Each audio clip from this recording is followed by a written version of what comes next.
Halo semuanya, pernah nggak sih ngerasa liburan bareng pasangan yang harusnya jadi momen romantis malah berujung jadi ajang adu urat saraf? Di pembahasan kita kali ini, kita bakal membedah realita yang dialami hampir semua orang. Ya, liburan tuh sering banget dipasarkan sebagai pelarian sempurna, di mana kalian jalan bergandengan tangan di pinggir pantai pas matahari terbenam. Tapi, mari kita jujur aja nih, realita di lapangan buat kebanyakan dari kita tuh jauh lebih rumit dari itu. Hayo ngaku, siapa yang pernah ngalamin apa yang sering disebut pertengkaran sebelum penerbangan? Atau mungkin pernah nggak sih kalian tiba-tiba ngebentak pasangan cuma gara-gara salah baca belokan di Google Maps? Atau debat soal cara masukin baju ke koper? Tenang aja, kalau kalian pernah ngalamin ini, kalian sama sekali nggak sendirian. Pengalaman kayak gini tuh valid banget, dan hari ini kita bakal bongkar habis-habisan kenapa hal ini selalu terjadi. Gini ya, media sosial tuh selalu ngejual ekspektasi liburan yang isinya cuma relaksasi, romansa, dan jadwal yang mulus tanpa celah. Tapi realitanya, yang ada malah kelelahan karena harus terus-terusan bikin keputusan, kurang tidur, koper yang nyasar, dan ujung-ujungnya pertengkaran kecil yang nguras kesabaran banget. Ada jurang pemisah yang gede banget antara apa yang kita harapin sama apa yang sebenarnya tubuh dan pikiran kita alamin pas lagi traveling. Dan coba tebak, ini bukan cuma perasaan kita aja. Menurut riset dari Talker Research, 73% pasangan melihat perjalanan sebagai ujian hubungan yang sesungguhnya. Gila ya, itu hampir 3/4 dari kita. Statistik ini benar-benar ngeyakinin kita kalau gesekan saat liburan tuh luar biasa umum. Kenapa? Karena bepergian tuh ibarat maksa kita buat ngelihat kebiasaan-kebiasaan tersembunyi pasangan yang biasanya sama sekali nggak kelihatan pas kita lagi di rumah. Bahkan nih, 42% pasangan ngalamin lonjakan pertengkaran saat mereka lagi liburan bareng. Hampir setengahnya loh. Ini membuktikan kalau tekanan dari perjalanan itu seolah nekan satu saklar tak kasat mata di otak kita, yang secara instan bikin kita jauh lebih reaktif secara emosional. Tiba-tiba aja hal sesepele cara naruh handuk basah bisa jadi masalah nasional. Oke, mari kita selami satu-satu. Hari ini kita bakal bahas mulai dari ekspektasi versus realita liburan, sains di balik pertengkaran, runtuhnya rutinitas pelindung, apa itu jebakan kodependensi perjalanan, gimana cara menjaga batasan personal, sampai nanti kita bahas strategi liburan tanpa konflik. Nah, kita masuk ke bagian pertama, sains di balik pertengkaran. Kalau dari kacamata sains, fenomena ini disebut model VSA. Konsep ini dengan sangat brilian ngejelasin kalau perjalanan itu nggak terjadi di ruang hampa. Liburan tuh ibarat mencampur adukan stresor baru, kayak pesawat delay atau lingkungan yang asing dengan bagasi emosional yang emang udah kita bawa dari rumah, misalnya rasa cemas soal pengeluaran uang. Nah, ketika kedua hal ini bertabrakan dan kita sebagai pasangan gagal beradaptasi, bam, kualitas hubungan kita saat itu juga langsung anjlok. Yang menariknya lagi, pertengkaran terbesar biasanya bukan tentang hal-hal romantis yang dramatis loh. Konflik justru lahir dari gesekan praktis sehari-hari. Berapa banyak budget yang harus dihabiskan buat makan malam, standar kebersihan kamar hotel, siapa yang mau diikutin. Mau makan apa siang ini? Nah, perbedaan-perbedaan kecil inilah yang biasanya memicu ledakan emosi paling besar selama di jalan. Oke, selanjutnya, runtuhnya rutinitas pelindung hubungan. Di kehidupan kita sehari-hari, kita tuh sebenarnya punya yang namanya perancah relasional. Ini adalah rutinitas kayak pergi ke kantor masing-masing, punya hobi sendiri-sendiri, atau sekedar bisa bersantai di ruangan yang berbeda. Hal-hal ini bertindak sebagai pelindung tak kasat mata yang menyerap gesekan-gesekan kecil di hubungan kita. Tapi pas lagi liburan, pelindung ini lenyap dalam sekejap. Tiba-tiba kalian dipaksa barengan 24 jam penuh, 7 hari seminggu, tanpa ada ruang buat nafas. Wajar kan kalau gampang panas? Dan tekanan ini bakal berlipat ganda buat kalian yang bawa anak atau bepergian sama keluarga besar. Perbedaan gaya asuh yang biasanya gampang dikompromikan di rumah, kayak siapa yang lebih tegas ngatur anak di depan umum, bisa meledak pas liburan. Belum lagi kalau ada campur tangan ekstra, misalnya dari mertua atau ipar. Wah, ini bisa menciptakan ketidakseimbangan beban mental yang sangat nguras energi salah satu pihak. Terus, gimana kita biasanya merespons kondisi ini? Mari kita bahas soal jebakan kodependensi perjalanan. Poin krusialnya ada di sini. Saat berlibur, banyak dari kita tanpa sadar jatuh ke dalam jebakan ini. Kita nekan keinginan pribadi cuma demi menjaga kedamaian.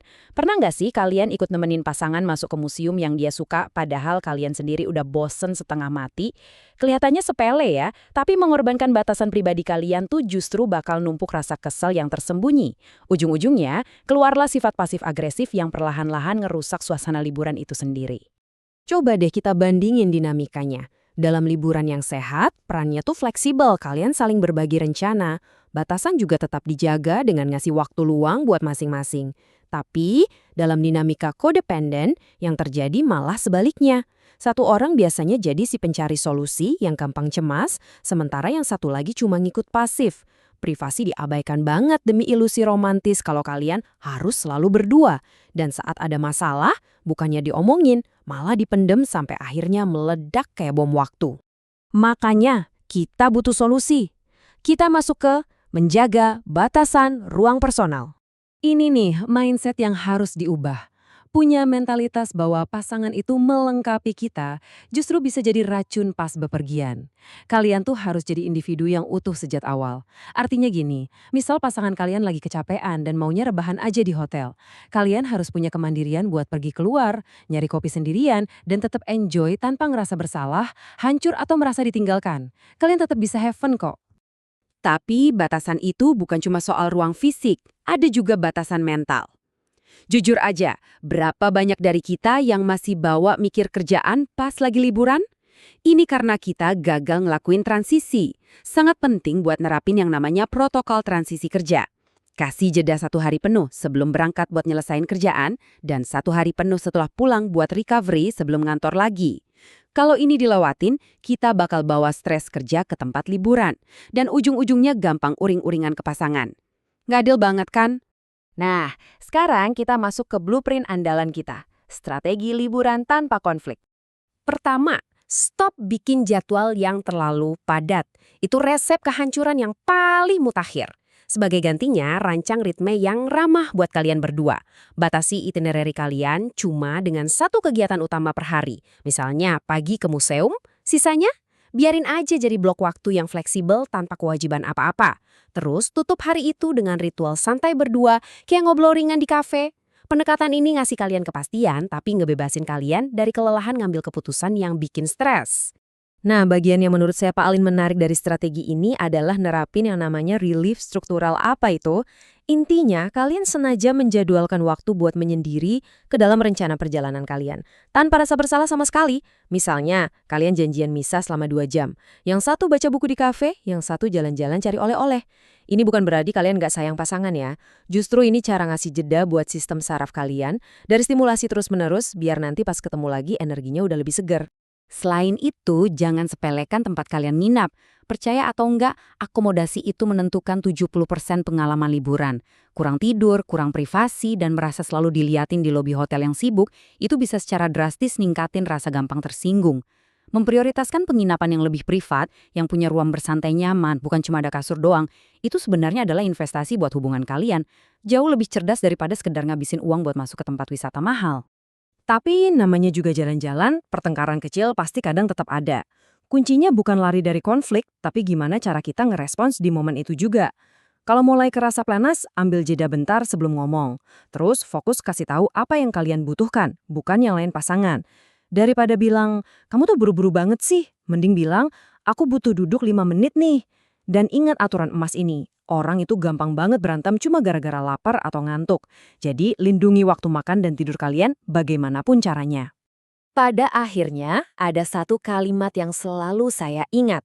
Perjalanan itu tidak menciptakan masalah hubungan, melainkan mengungkapkannya. Gesekan yang kalian rasain pas lagi liburan bareng, itu sebenarnya cuma data diagnostik. Anggap aja kayak cermin yang lagi ngasih tahu kita, hey, bagian hubungan yang ini butuh komunikasi yang lebih baik nih, atau butuh batasan yang lebih sehat nih. Jadi, setelah kita bedah sains dan sisi psikologinya, pertanyaan buat kalian nih, batasan personal dan relief struktural kayak apa yang bakal kalian jadwalkan di liburan berikutnya? Jangan biarkan stres perjalanan ngerusak momen berharga kalian ya. Justru pakai kesempatan liburan ini buat makin ngerti satu sama lain. Terima kasih banget udah ngikutin pembahasan kita kali ini. Sampai ketemu di analisis berikutnya.